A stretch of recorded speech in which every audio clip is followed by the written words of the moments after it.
En efecto, José Luis y amables televidentes, damos la más cordial de las bienvenidas al ingeniero Jorge Watet, director general del Servicio de Contratación de Obras SECOP.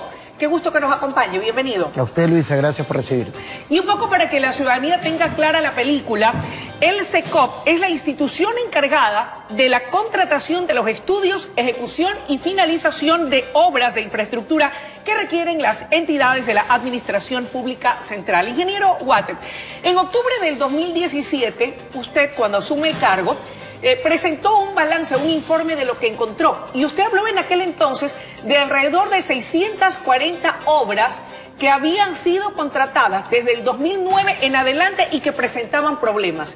Ha transcurrido prácticamente un año calendario. ¿Cuál es la situación actual? Bueno, hemos logrado resolver el 70% aproximadamente de la problemática que tenían esas obras. Eran obras que se habían terminado, que estaban en funcionamiento. Sin embargo, tenían problemas o contractuales o tenían problemas de que el terreno no estaba legalizado, de que no tenían permisos de construcción, de que no se podía hacer su traspaso a las propias instituciones requirientes, porque la Secretaría de Construcción de Obras construye de acuerdo a la necesidad de cada uno de los ministerios, que se lo va otorgando al SECOP para que el SECOP haga los estudios, la contratación y fiscalización de aquellas obras. ¿Este 70% de situaciones resueltas ha implicado algún costo al Estado ecuatoriano? Una. Y dos, ¿a qué sectores, obras, provincias o ciudades corresponden este 70% de obras ya solucionadas y que estaban en problemas? Bueno, están a nivel nacional y cuando estamos hablando de estas obras son miles de millones de dólares invertidos. No existe un costo relacionado a resolver esto, más bien es un tipo de gestión administrativa, de ir poco a poco ordenando. Sin embargo, hay un bloque de obras en los cuales al no encontrar una salida, no encontrar responsabilidad de parte de los contratistas o de las propias fiscalizaciones, hemos tenido que inmediatamente recurrir a ejecutar las garantías para poder recuperar esos recursos. En eso tenemos una planificación de recuperar 40 millones de dólares, en los cuales ya hemos recuperado 24 millones de dólares aproximadamente. ¡Ah, qué interesante! Y lo más importante es que nos topamos en muchas obras las cuales se habían dejado de hacer, que estaban a mediano hacer. Obras paralizadas. Estaban paralizadas, pero que no tenían un futuro, no tenían financiamiento, no habían revisado sus estudios porque había fracasado algún contratista anterior. Todo aquello nos ha tocado a nosotros meternos, poderlo trabajar, levantar esa información, esos estudios y comenzar una a una a ir levantando las respectivas licitaciones para que se puedan recontratar esas obras. ¿Qué tipo de obras son? Bueno, son centros de salud, son escuelas que están ubicadas en sectores delicados. Unas están en la provincia del Oro, otras están en el sector de Manabí. Hay dos obras importantísimas que son el Hospital de Monte Sinaí y el Hospital de Especialidades de Puerto Viejo. ¿En qué condiciones están ellas? Bueno, esas son dos obras íconos porque son los hospitales más grandes que se han construido, ¿verdad? Los más emblemáticos. Los más emblemáticos. La problemática que tenían esos hospitales estaba relacionado a que se habían construido, se había consumido el total de los recursos máximos que te da la ley para construir y la obra no se había terminado. ¿Qué es cuánto? Estamos hablando de más de 120 millones de dólares aproximadamente en promedio entre cada una de las obras. Son 120 en una, 120 en otra, son hospitales de casi 500 camas cada uno. Como comprenderán, unas infraestructuras que estaban casi terminadas, que se habían acabado los recursos, que la ley no te permitía construir más. Nos ha tocado mandar una reforma a la Asamblea. La Asamblea logró aprobar para nosotros poder intervenir. Sin embargo, hemos ido revisando cada uno de los rubros, cuánto se ha gastado, liquidando esos rubros de acuerdo a los valores del mercado. En eso ya hemos aproximadamente generado un ahorro por malas liquidaciones de más de 16 millones de dólares.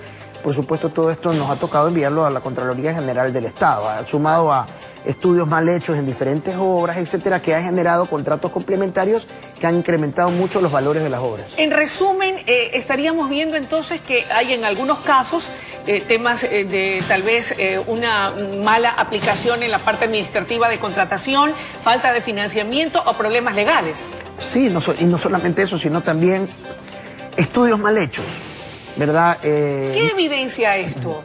Bueno, que cuando tú haces mal un estudio, tienes que inmediatamente ir a lo que se llama un contrato complementario. Ese contrato complementario te incrementa el valor de la obra. Pero me refiero a que tal vez se contrató a gente que no tenía el conocimiento apropiado, se dio las concesiones o se establecieron contratos a dedo. Muy probablemente, más que el contrato a dedo, por ejemplo, quizá por mejor hacerlo, se contrataban 30 estudios al mismo tiempo. Entonces, el resultado de eso, ¿qué era? Que existen probabilidades de que se haya aplicado la metodología de un estudio en una tierra, en un sector que donde quizá no era el apropiado. Okay. Entonces nos hemos topado, por ejemplo, que se construyeron escuelas haciendo estudios los cuales no se consideraron las cuotas de inundación y después nos costó mucho más dinero tener que rellenar los terrenos y eso obviamente es un incremento al valor del Estado, ¿no? Solo por citar una de las graves denuncias de supuestos sobreprecios en la denominada década perdida o del Correato, don Aquiles Rigail Santisteban, vocal del Consejo de Judicatura Transitorio, denunció recientemente que existen alrededor de 160 millones de dólares en sobreprecios en la construcción de unidades judiciales. Esto durante la administración del gobierno del expresidente Correa. ¿Qué conoce al respecto? ¿Se está investigando? ¿Ha oficiado tal vez ya la Contraloría o Fiscalía que investigue? Estas son obras que las ejecutó directamente el Consejo de la Judicatura. Ajá. Habría que analizar rubro por rubro. Okay. Por darle a usted un ejemplo, una de nuestras obras son más de 3.200 rubros aproximadamente, que hay que ir comparando uno por uno, cotizando uno por uno, viendo los precios del mercado. Y obviamente los precios en una ciudad como Guayaquil, en una ciudad como Quito, ¿van a ser más altos? Van a ser diferentes a cuando tú haces una obra muy por fuera o en sectores rurales, por ejemplo. Eso no por es temas importante de transporte, aclarar. ¿no? Ahora, hablemos del presente. Desde que el presidente Moreno asumió el poder, ¿cuántas obras se han contratado por parte de la SECOP y en qué sectores o de qué tipo de obras estamos hablando hasta la presente fecha? Bueno, hasta ahora vamos en proceso de contratación de obras nuevas, aproximadamente unas 15.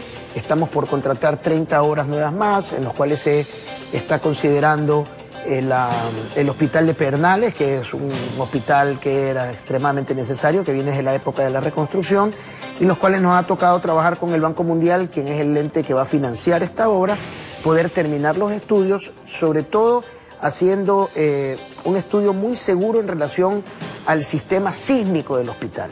Hoy estos hospitales, tanto Pedernales, el de Chone, que ya lo iniciamos a construir, el de Bahía, que aspiramos a adjudicarlo, que es una donación del gobierno chino, que aspiramos a adjudicarlo a diciembre de este año, el hospital de Manta también, que fue un hospital que se destruyó, que se lo va a repotenciar, sumado a un sinnúmero de escuelas, son aproximadamente 18 escuelas que se van a construir, ya cuentan con todos los elementos que están relacionados al control sísmico de esas obras. ¿Con cuánto de costo para el Estado ecuatoriano? Bueno, cada escuela vale aproximadamente 5 millones de dólares, solamente la infraestructura de la escuela.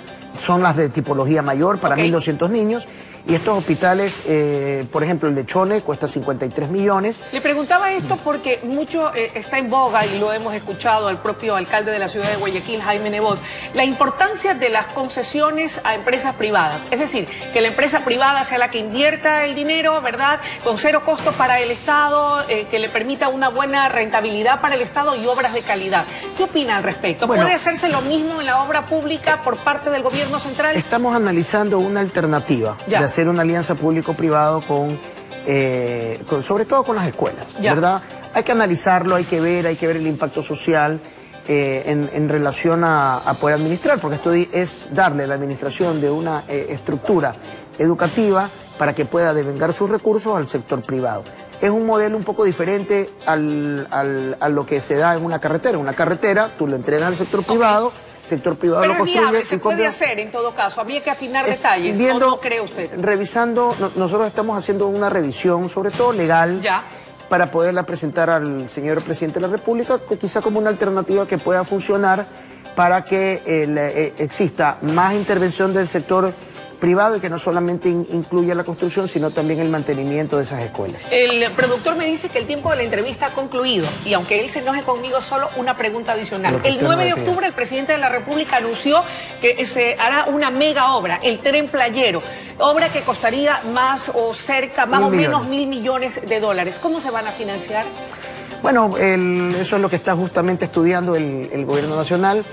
El gobierno es un gobierno que usted lo ha visto, el presidente de la República es muy atado al sector turístico. El sector del turismo es uno de los sectores de mayor impulso y es importante porque nosotros tenemos, al ser una economía dolarizada, tenemos que hacer un esfuerzo importante de traer esas divisas y claro, el turismo es una de esas fuentes de ingresos de esas divisas. Aquello se podría concesionar. De hecho, algo de eso escuché ese día. Yo estuve presente en la sesión solemne donde el primer mandatario pudiera ser una alternativa. Es por eso que hay un equipo multisectorial del gobierno que está estudiando esa posibilidad, buscando el financiamiento para poder ejecutar una obra que obviamente va a ser una obra ícono que va a ser a beneficio de todos los ecuatorianos y más que nada de ese sector costero que usted, quien lo conoce, sabe las ventajas y la belleza que tiene y lo importante que sería una obra de ese tipo, ¿no? Gracias por habernos acompañado. Usted, que tenga usted buenos días, amables televidentes. Era la intervención del ingeniero Jorge Water, director general de la SECOP. José Luis Arévalos tiene más información para nosotros.